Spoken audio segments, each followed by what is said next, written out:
ওনারা শত্রুতামি করে বন্ধ করছে। শুনেন, 6 নবজাতকের জন্য হসপিটাল কোনোদিন বন্ধ হয় না। কোরবানি ঈদের 2 দিন আগে যে ঘটনাটা ঘটছে এটা সম্পূর্ণ অনাকাঙ্ক্ষিত। এখন যাদের কারণে হয়েছে তাদের বিচার হোক, পুরো হসপিটাল বন্ধ করে আমাদের ভোগান্তিতে ফেলার দরকার কি? 610টা যে শিশু হত্যা দর্শন আছে, আমাদের টাকায় দর্শনকারীরা বয়ে বয়ে জেলে খাইতেছে। আমরা 3 মেডিকেলে ঘুরে আইছি, আমরা কোনো সেবা পাইনি। এখানে আইছি আমাদের বাচ্চা হন সুস্থ। তাহলে 8 দিন কি দর্শন করছে যে 8 দিনের 72 ঘন্টার মধ্যে লাইসেন্স বাতিল করতে হবে? এটা নোংরা রাজনীতি না? সরকারি হসপিটালে যে রোগী মারা যায় তখন সরকারে কয় টাকা করে জরিমানা দিছে জনগণেরা? আমার কথা হচ্ছে কি যে 6টা বাচ্চা যেহেতু মারা গেছে, কোনো ডাক্তার বা কোনো হসপিটালে চাইবে না যে তাদের প্রতিষ্ঠানে এরকম কোনো রোগী বা বাচ্চাদের এরকম ক্ষয়ক্ষতি হোক। এখনো ওনারা তো ক্ষতিপূরণ দিয়েছে, ওনারা নিজেদের অপরাধটা স্বীকার করেছে, ওনারা চেয়েছে যে আমরা সাহায্য সহযোগিতা করব। বা আমি 2টা হসপিটাল সরকারি দেখেছি, এক হচ্ছে ঢাকা মেডিকেল আর হচ্ছে সোহরাওয়ার্দী হসপিটাল। ওইখানে আমি এত পরিমাণ হয়রানি আর দালালে ভরা, মানে কোনো একটা পরীক্ষা নিরীক্ষা হসপিটালের ভিতরে করানো যায় না। আমাদের রিসিট দিয়ে দেবে যে ওই হসপিটালে চলে যান, ওইখানে একটা ডায়াগনস্টিক সেন্টার আছে, ওইখান থেকে টেস্টগুলো করায় নিয়ে আসেন। কিন্তু হসপিটালে কিছুই হয় না, আমরা সিটও পাইনি, নিজে শুয়ে থেকে তারপরে মানে চিকিৎসা সেবা নিয়ে আসতে হয়েছে। তারপর ওখানে খাবার দেয় কি নিম্নমানের মিষ্টি কুমড়ার তরকারি, মানে আল্লাহর 30টা দিন এই তরকারিগুলো দিয়ে, এগুলো তো মুখে নেওয়া যায় না রুগীদের। কোরবানি ঈদের 2 দিন আগে যে ঘটনাটা ঘটছে এটা সম্পূর্ণ অনাকাঙ্ক্ষিত। ওই দিন আমি হসপিটালে ছিলাম, ফলো আপের জন্য আসছি। এখন ওনারা যেহেতু এটা দায় নিচ্ছে বা ক্ষতিপূরণ দিতে চাচ্ছে, তা আমার মনে হয় যে সরকারের উচিত একটা সুযোগ দেওয়া ওনাদেরকে চিকিৎসা সেবা করানোর জন্য। আমাদের মতো অন্তত মধ্যবিত্ত মানে ফ্যামিলির কথা চিন্তা করে ওনাদের এই সুযোগটা বিবেচনা করা উচিত। তাদের সমস্যা আছে ভাই। তাহলে হত্যা যদি বলেন, তাহলে মাইলস্টোনের হত্যা করা হয়েছে বিমান বাহিনী, তাদের কি লাইসেন্স বাতিল করছে সরকার? আপনার যে এই যে লঞ্চ থেকে যে বাসগুলো পড়তেছে সেগুলো কি হত্যা? এখন উনারা যে এই যে ক্ষতটা, এই ক্ষতকে আমি আঙ্গুলটা কেটে ফেলবো? আপনি বলেন ভাই, আঙ্গুলটাকে আমি কেটে ফেলবো? আমি আনছি ট্রিটমেন্ট করার জন্য, আনছি না ভাই? এখানে যে 6 নবজাতকের ইয়ে হয়েছে, আল্লাহ, আমরা নিজেরাও এটা নিয়ে ব্যথিত। আমারও তো সন্তান হতে পারতো। তো সেই জন্য যেটা হয়েছে, আমি মনে করি সরকার এখানকার কর্তৃপক্ষ মিলে সমাধান করুক। তাহলে আমরা সাধারণ জনগণ কি সরকার গঠন করে ভুল করছি? আমরা ওনাদের নোংরা রাজনীতির শিকার কেন হব? এটা তো ওনারা শত্রুতামি করে বন্ধ করছে। শুনেন, 6 নবজাতকের জন্য হসপিটাল কোনোদিন বন্ধ হয় না। আপনাদের সিটি হসপিটালে আগুন লাগছে, এটা কি বন্ধ করে দিবে? ঢাকা মেডিকেলে যে ডেলি এতগুলো মানুষ মরতেছে, ঢাকা মেডিকেল বন্ধ করতেছে, এটা তো হটকারিতার সিদ্ধান্ত ভাই। আমার কথা হচ্ছে, আপনাদের রাজনীতির সমস্যা হোক যাই হোক, আপনারা মালিক পক্ষের লোক বুঝেন, আমাদের মধ্যবিত্ত জনগণের হসপিটাল এটা কোনোভাবে বন্ধ হতে পারে না। আমরা যদি এখানে মরি, আমরা সরকারের কাছে যাবো না। আমরা যখন অপারেশনে যাই, যেখানে আমরা বনসান দিয়েই যাই, আমাদের নিয়ে সরকারের চিন্তা করতে হবে না। আমরা এখানে সেবা পাই, আমাদের সেবা ব্যবস্থা করে দেখ। 610টা যে শিশু হত্যা দর্শন আছে, আমাদের টাকায় দর্শনকারীরা বয়ে বয়ে জেলে খাইতেছে। কয় হেতার তো কোনো কিছু হয় নাই? তাহলে 8 দিন কি দর্শন করছে যে 8 দিনের 72 ঘন্টার মধ্যে লাইসেন্স বাতিল করতে হবে? এটা নোংরা রাজনীতি না? এটা ষড়যন্ত্র না? আপনারা কি সাধারণ জনগণ বুঝেন না ভাই? আর কিভাবে আপনাদের বুঝাবো? আমাদের এখানে অনেক কর্মচারী, বুঝছেন না, সবাই হতাশাগ্রস্ত। এখন তারা কি করবে? তারা তো পথে নামার মতো। এখন যে 6টা মৃত্যু, আকস্মিক মৃত্যু, এটা সবাই মর্মাহত, আমরা ব্যথিত। কেউই চায় না যে তার প্রতিষ্ঠানের বদনাম হোক, কোনো পেশেন্ট মারা যাক।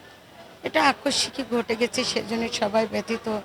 কিন্তু যেটাই হোক, সেটা তো পেশেন্ট পার্টির পক্ষ থেকে ক্ষতিপূরণ সবাই ওনাদের সব কিছুই প্রতিষ্ঠান মেনে নিচ্ছে। ভর্তুকি যা দেবার, ওদের যত প্রকার ফ্যাসিলিটি সব কিছুই মেনে নিচ্ছে, সেটা আপনারা নিশ্চয় জানেন। এখন যে এই প্রতিষ্ঠানে হাজার হাজার পেশেন্ট, হাজার হাজার পরিবার, এই প্রতিষ্ঠান বন্ধ হয়ে গেলে পথে বসার মতো। তারা কি করে চলবে? কি করে চলবে, কি করে বাঁচবে? তাদের সন্তানেরা তো অনাহারে মরবে, তারা তো রাস্তায় নামবে, কি করবে? সরকারের কাছে আমাদের আবেদন, প্রতিষ্ঠান যেন আগের গতিতে স্বাভাবিকভাবে চলার পারমিশন উনি দেন। আমরা 3 মেডিকেলে ঘুরে আইছি, আমরা কোনো সেবা পাইনি। এখানে আইছি আমাদের বাচ্চা হন সুস্থ। যদি আমরা বন্ধ করে দেন তা কেমন হইব? আমার বাচ্চা তো আরো 3-4 দিন রাখা লাগবে এখানে। আর সবাই তো এটা টাকা ও কম। আবার এই জায়গায় সেবাও আছে, সেবাও পাইতেছি আমরা। একদম আমার নাতিনের যায় অবস্থা হয়ে গেছিল, আইসির মধ্যে তো বাইর করে এখানে আনা হয়েছে। তো আমার নাতিন তাল্লা দিল সুস্থ। কি চাচ্ছি, আমাকে এটা বন্ধ করবে না, এটা চলবো। গরিবদের হসপিটাল সরকার কেন বন্ধ করবে?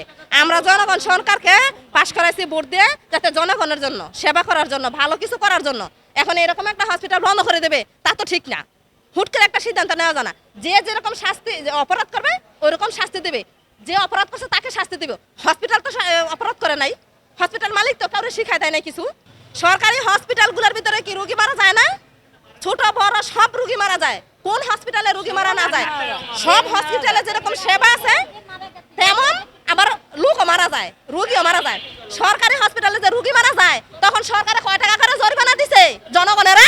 এখন সরকারের কাছে আমাদের আবদার, আমাদের গরিবদের হসপিটাল যাতে বন্ধ না করে।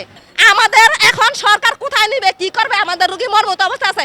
সরকার আর স্বাস্থ্যমন্ত্রী একবার এসে দেখছে আইসিইউ আর এনআইসিইউ রোগীগুলা কি অবস্থা আছে? ওনার এখানে আসার দরকার ছিল। মানে কেমন সরকার আমাদের বিপদের সময় আমাদের পাশে থাকে না? হামেজা মারা গেছে, ওইগুলা কার দোষ? ওইগুলা সরকারের দোষ। সরকার এরকম ভাবে সিদ্ধান্ত নিলে হবে না। সরকার ওই যে উপরে পয়সা থেকে আঙুল ঘুরে বলবে এই হসপিটাল বন্ধ করো, ওই হসপিটাল বন্ধ করো, ওই ব্যাংক বন্ধ করো, ওই ব্যাংক বন্ধ করো, এরকম ভাবে না। যেখানে যাওয়ার দরকার সমস্যা ওইখানে গিয়ে যাচাই করে তারপরে দেখে ডিসিশন নিতে হবে। এখানে তার আগের দিন ওর জন্ম হয়েছে। ও এনআইসিতে ছিল 10 দিন।